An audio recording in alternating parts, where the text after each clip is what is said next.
Assalamualaikum dan salam hormat. Bersama saya Firdaus Syahidis dalam Berita Pagi Sarawak, edisi Jumaat 11 Disember.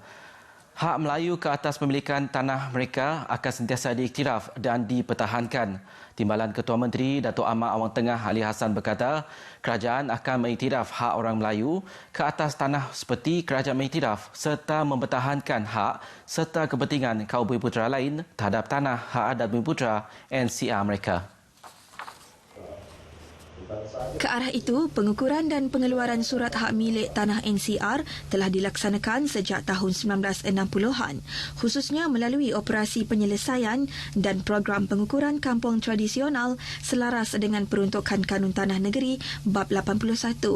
Tambahnya, pengiktirafan ini diteruskan dengan pelaksanaan program pengukuran tanah NCR, inisiatif baru pada 2010 bagi memastikan semua tanah NCR dan kampung tradisional dapat dikeluarkan surat hak milik yang sah.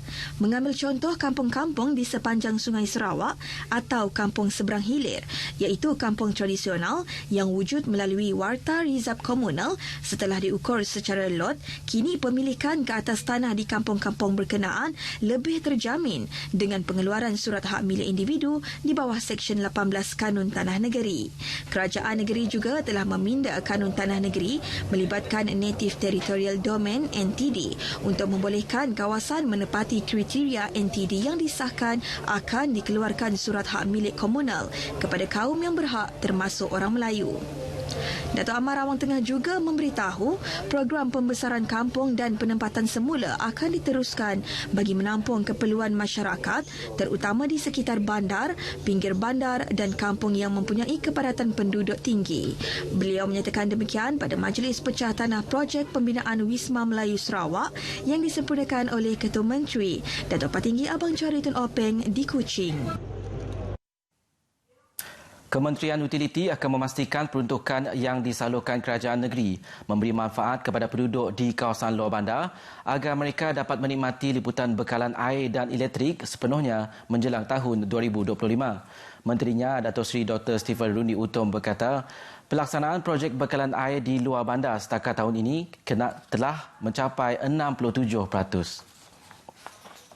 Every budget that we have is always rural bias, development bias, kerana kita memerlukan dana yang besar untuk kita mengubah landscape kehidupan orang-orang yang tinggal di luar bandar.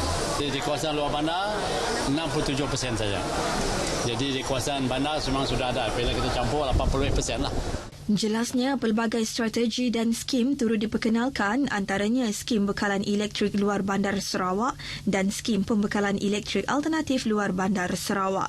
Beliau berkata demikian semasa ditemui pemberita selepas majlis perasmian projek utiliti Merakai di Dewan Kampung Merakai Serian.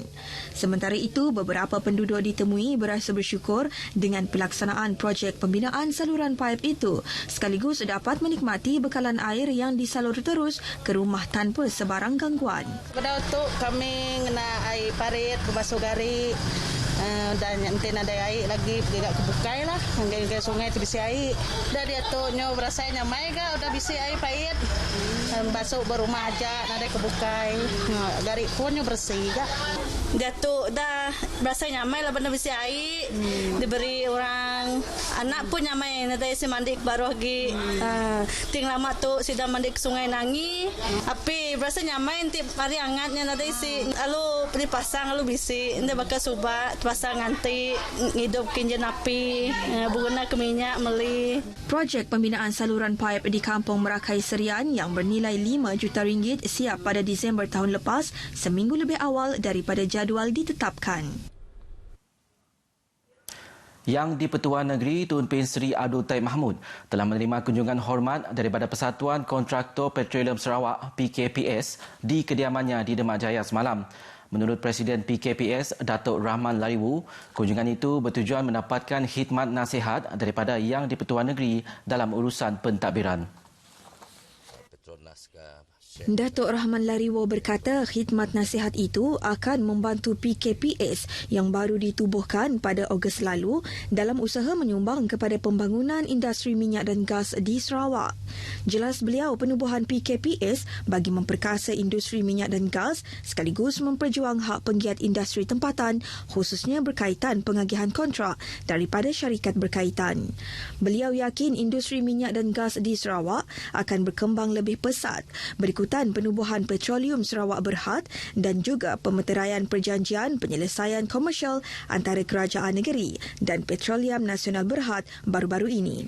Awak kita mengucapkan tahniah di atas daya usaha kerajaan negeri kerana daripada situlah peluang-peluang kami sebagai peniaga-peniaga bumi, peniaga-peniaga oil and gas dapat mencari peluang dan ruang di dalam bidang oil and gas. Terdahulu Yang di-Pertuan Negeri menerima kunjungan daripada Konsulat Negara Brunei Darussalam untuk memperkenalkan Konsul Agung Noni Zurainah Ismi yang telah memulakan tugas menggantikan Pengiran Kartini Pengiran Tahir. Daerah Kuching merekodkan 1 kes baru positif COVID-19 malam.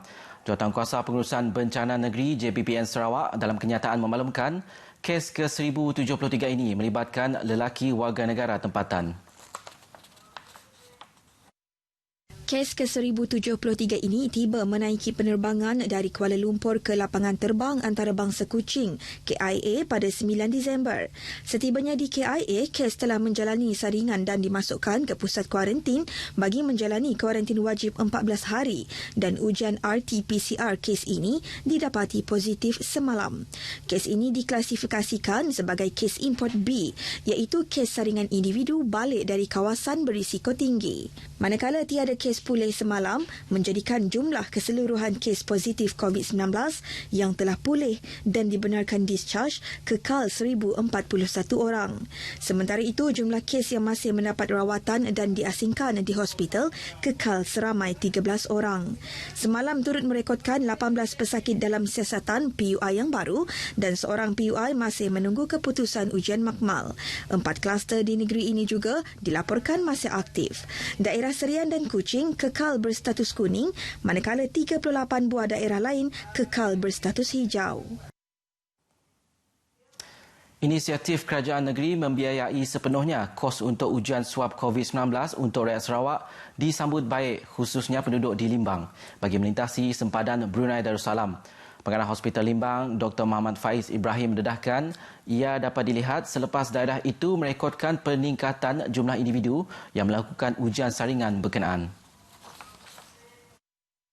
Daripada bulan Oktober hari itu, kita ada peningkatan dalam 4 kali ganda lah. Biasanya dalam sebulan tu kita ambil 400 orang. Sekarang dalam sebulan tu dalam 1,500 ke 1,600 lah sebulan. Jelas beliau lagi, rata-rata masyarakat awam yang mengambil ujian saringan itu bagi urusan kerja di luar Limbang mahupun yang balik ke daerah masing-masing. Beliau berkata demikian semasa ditemui pemberita di Hospital Limbang. Sementara itu, beberapa individu yang ditemui berterima kasih kepada kerajaan negeri atas inisiatif penyediaan ujian saringan secara percuma ini. Terima kasih diucapkan kepada kerajaan negeri Sarawak yang memberi peluang untuk memberi perkhidmatan swab test secara percuma kepada kami yang bertugas di Limbang, memudahkan kami untuk bergerak melalui jalan darat ke daerah masing-masing. Jabatan Bekalan Air Luar Bandar JBAB bahagian Seri Aman telah mengenal pasti beberapa kawasan di Bandar Simanggang yang sering berdepan masalah tekanan air rendah. Antara kawasan itu Kampung Teratai dan Taman Teratai di Berayun, kawasan Pasar Baru Seri Aman dan sekitar kawasan Taman Nanang Jalan Bayu. Jurutera Ais JBAB Seri Aman Azhari Baini berkata penyelesaian jangka pendek yang dilaksanakan ketika ini adalah menyambung paip jenis high density polystyrene di kawasan tersebut. Beliau ditemui pemberita selepas dialog bekalan air JBAB bersama Ketua Kampung dan Ketua Masyarakat di Bandar Seri Aman. Menurutnya, projek tersebut sedang dilaksanakan di Kampung Teratai ke Taman Teratai dan RPR Kampung Muhibah. Kerja-kerja penyambungan paip itu dijangka siap pada tahun hadapan di kawasan yang kerap terjejas. Projek ini melibatkan perbelanjaan kira-kira RM141,000. Jabatan Perangkaan Malaysia giat melaksanakan pelbagai usaha untuk menggalakkan orang awam melakukan bancian secara dalam talian atau melalui e-census. Di Seri Aman, jabatan itu terus mengadakan klinik e-census sama ada di rumah panjang, kampung atau di premis-premis kerajaan. Tidak ketinggalan, RTM Seri Aman turut menjadi lokasi para pembanci untuk mengadakan klinik e-census.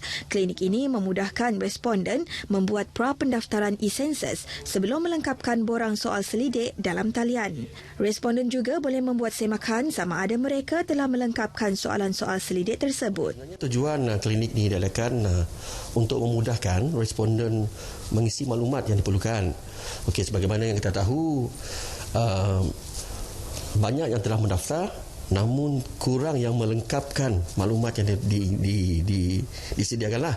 Terima kasih kepada pihak pemanci yang telah datang ke pejabat kami untuk membuat e-census. Ia telah banyak menolong kita membuat dan melengkapkan soal selidik mengenai banci. Sekarang secara online, dia orang pergi ke pejabat, jadi memudahkan kita untuk berurusan dan tidak perlu mengambil masa yang lama untuk mengisi setiap data yang disediakan. Selasa lepas, Menteri di Jabatan Perdana Menteri Datuk Seri Mustafa Mohamed memaklumkan di Dewan Rakyat seramai 6.4 juta atau 19.7% daripada penduduk Malaysia selesai melaksanakan bancian dalam talian. Tahun ini merupakan proses pembancian yang kelima sejak tahun 1970. Paparan itu tadi mengakhiri berita pagi Sarawak. Saudara, terus amalkan pemakaian pelitup separuh muka di kawasan awam. Jaga penjarakan fizikal dan kerap basuh tangan dengan air dan sabun atau pensanitasi tangan. Jadikan ia norma baru untuk membendung penularan COVID-19. Saya Firdaus Idris, sehingga berjumpa lagi. Assalamualaikum.